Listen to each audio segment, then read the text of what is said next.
नमस्कार, मैं विलास उर्पड़े फिर स्वागत करता हूं आपका आपके अपने web news channel supreme power पर। दोस्तों, हम देश प्रदेश, आपके जिले और आपके क्षेत्र से जुड़ी खबरों को प्रकाशित करते रहते हैं।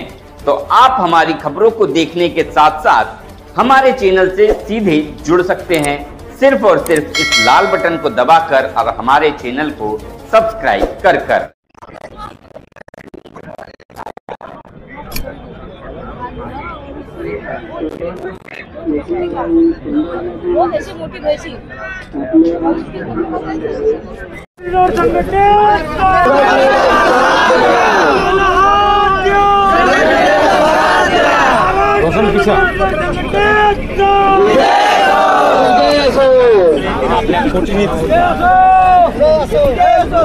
मित्ररीडर कामगार संघटनेचा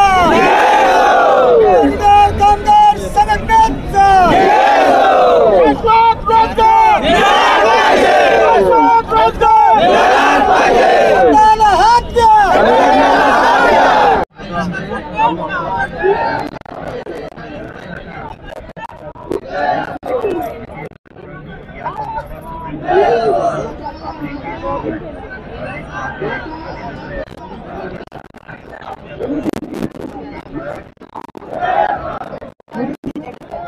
हमारे हम लोग रहते थे ना, हम लोगों ने इसको अच्छा रहना सीखा। हमारे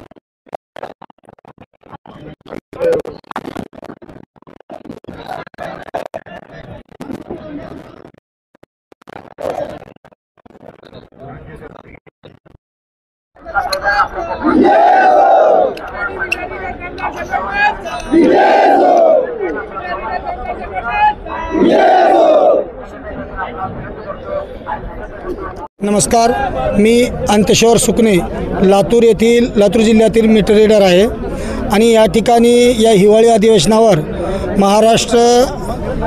संपूर्ण महाराष्ट्रातील MSEDCL मीटर रीडर कंत्राटी कामगार संघटनेतर्फे या ठिकाणी आमचं 3 दिवसीय साखळी उपोषण या ठिकाणी आयोजित आहे।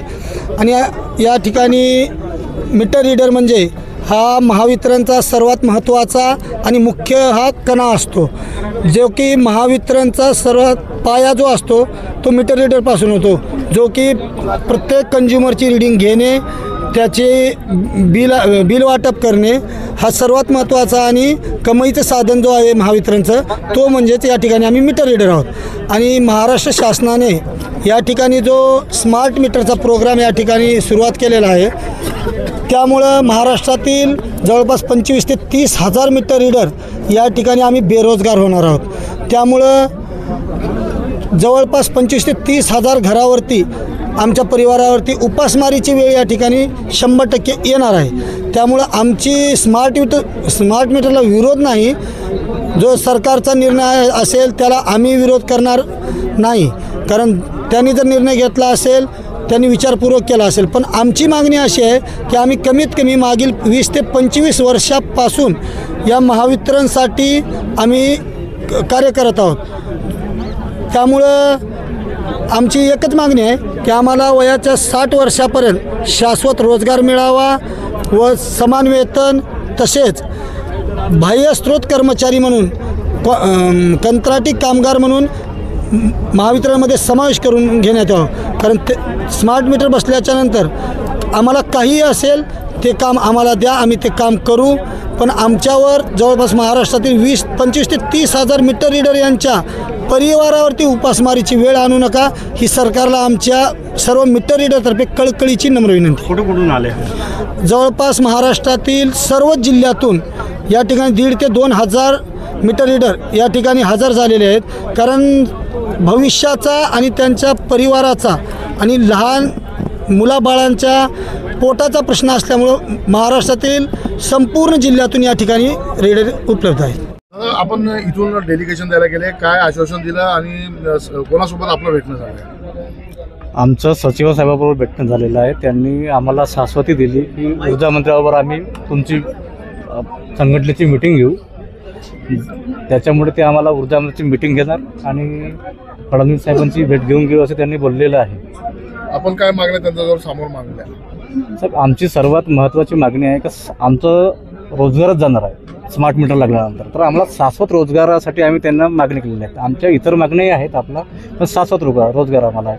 जसं कंत्राटदार विरहित आम्हाला रोजगार पाहिजे, हरियाणा पॅटर्नसारखं आम्हाला काम पाहिजे. दुसरी मागणी आहे आमची. आम्हाला PF PSI मेडिकल हे भत्ते मिळत नाही, ती आमची सुद्धा एक मागणी आहे. अशा प्रकारे आमची 4-5 मागण्या आहेत, पण महत्त्वाची मागणी म्हणजे आमची शाश्वत रोजगार महत्त्वाची गोष्ट आहे. जर मागण्या पूर्ण न झाल्या तर आपलं समोरचं पाऊल काय राहील? नाही, मागण्या जर पूर्ण न झाल्या, तर आम्हाला जर आमची मिटिंग जर ऊर्जा मंत्री साहेबांवर घेतली नाही किंवा आमच्या मनालाही जर त्यांनी काम झालं नाही, तर आम्ही पूर्ण महाराष्ट्राचे काम बंद आंदोलन करू. आता खाते वाटप व्हायचं आहे, पण ऊर्जा मंत्री कोण हा आता प्रश्नचिन्ह आहे. त्याच्यावर आपलं काय मत आहे? नाही सर, ऊर्जा मंत्री खाते सकाळी वाटप झाल्यामुळे बावनकुळे साहेब नाव आलेलं आहे, त्याच्यामुळे बघू आता कोण होतात तर नाही का. हा अतिशय मीटर रीडरचा गंभीर विषय आहे आणि खऱ्या अर्थानं ज्या पद्धतीनं हा प्रकल्प स्मार्ट मीटरचा सरकारी रेटून लावत आहे. इलेक्शनच्या पहिलेच ह्या स्मार्ट मीटर लावण्याची प्रक्रिया सुरू झाली होती, पण लोकांचा विरोध आणि ह्या मीटर रीडरचं पुनर्वसनाचा काहीच विचार न करण्यात आल्यामुळे येणाऱ्या इलेक्शनला बघून त्यांनी तुर्तास स्थगिती दिली होती. पण आज काही भागात महाराष्ट्रामध्ये स्मार्ट मीटर लावण्याची प्रक्रिया सुरू झाली आहे. खरं तर स्मार्ट मीटर लावणं हे ऐच्छिक राहायला पाहिजे. इलेक्ट्रिसिटी ॲक्टप्रमाणे ऐच्छिक पाहिजे, की ज्याला असं वाटते का स्मार्ट मीटर लावण्याचा फायदा आहे त्याला स्मार्ट मीटर लावणं बांधिलकी आहे. पण कोणाची इच्छा किंवा कोणाचंही मत जाणून न घेता हा स्मार्ट मीटर लावण्याचा उपक्रम पुन्हा सरकारनं सुरू केला आहे. याचा निषेध करण्यासाठी आज हे सगळे मीटर रीडर कर्मचारी इथं आमरण उपोषणावर बसले आहे. खऱ्या अर्थानं स्मार्ट मीटर लावणं हे खूप काही गरजेचं नाही. आजच्या तारखेला जे डिजिटल मीटर आहे, हे डिजिटल मीटरमध्ये ॲक्युरेसी आहे, इथं विजेची जी चोरी आहे ती पण बऱ्यापैकी कमी झालेली आहे. आणि हा जो उपक्रम आहे हा बाहेरच्या देशात फॉरेन कंट्रीजमध्ये जिथं पॉप्युलेशन कमी आहे, जिथं एम्प्लॉईज मिळत नाही, अशा ठिकाणी हा उपक्रम हा खऱ्या अर्थानं चांगला आहे. पण आपल्या भारतामध्ये जिथं बेरोजगारीनं आपण 45 वर्षात सगळ्यात जास्त बेरोजगारी ह्या वर्षात, ह्या मागील 5 ते 10 वर्षात आहे असं म्हणतात. तर नवीन उपक्रम रोजगार निर्मितीशी करण्यापेक्षा ज्यामुळे जवळपास 35 ते 40 हजार मीटर रीडर फक्त महाराष्ट्रात आहे. देशात किती असतील? तर 35 ते 40 हजार कुटुंब हे बेवारसपणे स्मार्ट मीटरच्या उपक्रमामुळे होणार आहे. त्यांचा पुनर्वसनाचा कुठेही विचार करण्यात येत नाही. त्यामुळे यांचं जे आंदोलन आहे त्या आंदोलनाला माझा समर्थन आहे. ह्या पद्धतीचं ज्यावेळेस स्मार्ट मीटर लावण्याचा जो उपक्रम सुरू झाला होता त्यावेळेस मी माझ्या बहुजन विचार मंचातर्फे मी त्याचा विरोध केला, डेप्युटेशन दिले होते. काही एरियामध्ये मी जनजागृतीला सुरुवात केली होती. पण मला असं वाटते की आज पुन्हा ही वेळ आलेली आहे. ह्या मीटर रीडर संघटनेच्या समर्थनार्थ मी यांना इथं समर्थन देण्याकरता आलेलं आहे. आणि याच्यानंतर जेव्हा गरज पडेल, कारण जनजागृती यासाठी करणं गरजेचं आहे की जोपर्यंत लोक याच्या विरोधात येणार नाही तोपर्यंत मला असं वाटतं हा उपक्रम थांबणार नाही. कारण 12,000 हे स्मार्ट मीटरसाठी देणं हे त्या कंझ्युमरच्या हातात पाहिजे. तुम्हाला मला 12,000 रुपये द्यायचे आहे का? स्मार्ट मीटरने माझा फायदा आहे का? 800 ते 1,000 रुपयाचं ज्यांचं बजेट राहते, कधी 10%, 20%, 30% विजेचे दर वाढतात. तर आज तुम्ही जी वीज तुम्ही यूज नाही केली त्याचा ॲडव्हान्समध्ये आपण पैसे का बरं भरायला पाहिजे?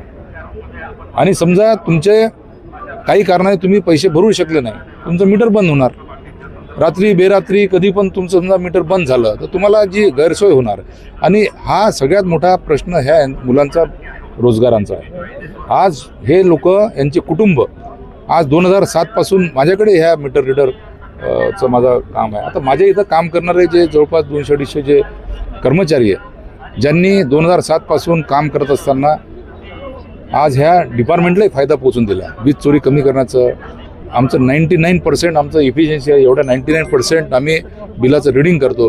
एवढं चांगलं काम करत असताना आज त्या कामाच्या भरोशावर त्यांनी लग्न केले, मुलं बाळ झाले, त्यांचे शिक्षणाचे प्रश्न आहे, त्यांचे राहण्याचे प्रश्न आहे, कोणी घर घेतलं, लोन घेतलं. तर हा जवळपास एक 25 ते 30 हजाराचा कंत्राटी कामगार हा कुठं जाणार आहे? याचा कुठंतरी विचार ह्या सरकारने केला पाहिजे. माझी सरकारला विनंती आहे की तुम्ही इलेक्ट्रिसिटी ॲक्टप्रमाणे याला तुम्ही ऐच्छिक करा. ज्याला असं वाटते त्यांना स्मार्ट मीटर लावायचं, ज्या कंझ्युमरला वाटते का आपलं जे डिजिटल मीटर आहे, आणि हे डिजिटल मीटर काही लोकांनी खरेदी केलेलं नाही आहे, सरकारने त्यांच्या लॅबमध्ये टेस्ट करून हे दिलेलं आहे. आणि आज बऱ्यापैकी त्याची ॲक्युरसी आहे. आज आमचा कुणाचा ह्या कामगाराचा किंवा म्हणा आमच्या कॉन्ट्रॅक्टरचा ह्या नवीन टेक्नॉलॉजीला कोणचा विरोध नाही आहे. तसं राहिलं असतं तर मेकॅनिकल मीटर ज्यावेळेस बदली केले मग त्यालाही 8-10 वर्षच झाले ते बदली करून आता लावले. तर अशा तऱ्हेनं नवीन हा स्मार्ट मीटर लावण्याचा हा जो प्रकार आहे हा एक फार मोठा बिझनेस प्लॅन असं सगळ्यांना वाटते. हा कुठेतरी सरकारने याच्यामध्ये दखल देऊन इलेक्ट्रिसिटी ॲक्टप्रमाणे ऐच्छिक केला पाहिजे, जेणेकरून ह्या कंत्राटी कामगारांचे यांचा रोजगार हा वाचला पाहिजे आणि खऱ्या अर्थानं हजारो कुटुंब उद्ध्वस्त होण्यापासून सरकार थांबू शकते. हा समजा त्यांनी उपक्रम मागे घेतला तर. भाऊ, एक महावीज निर्मितीचा पण एक प्रश्न असा आहे की जेव्हा ते बिल पाठवतात बाकीचे ते युनिट प्रमाणे पाठवतात, युनिट पण वाढलेला आहे पण इतर खर्च खाली पण दाखवतात. या इतर खर्चाचा विषय काय आहे आणि इतर खर्च घेऊन हे लोकांना भ्रमित करत आहे का? नाही, हा जो इतर जो खर्च आहे हा इतर खर्च हा वेगवेगळे जे डिस्ट्रीब्युशन आणि याचे जे लॉसेस राहतात तो कुठेतरी सगळ्या कन्झ्युमरकडनं हा केलेला असते. तर तुमचा जो तो स्मार्ट मीटरमध्ये राहणार आहे. हा स्मार्ट मीटरमध्ये तुमचे रेट जे आहे रेटचा विषय तर नाही आहे. स्मार्ट मीटर राहो का डिजिटल मीटर राहो रेट तर सरकारच ठरवणार आहे नाही का. MERC त्याला अप्रूव्हल घेऊन सरकार जे काही रेट वाढ करत असते ते तर करणारच आहे. विषय असा आहे की डिजिटल मीटरपेक्षा स्मार्ट मीटरनं फायदे का होणार? फायदे काहीच नाही ना. उलट महाराष्ट्रातले 25 ते 30 हजार कुटुंब उद्ध्वस्त होणार. विषय तो आहे. त्याच्यासाठी हे आंदोलन आणि हे आमरण उपोषण करण्यात येत आहे. कुठेतरी सरकारने त्यात लक्ष घालून हा उपक्रम थांबवला पाहिजे किंवा ऐच्छिक केला पाहिजे ह्या मताचा आम्ही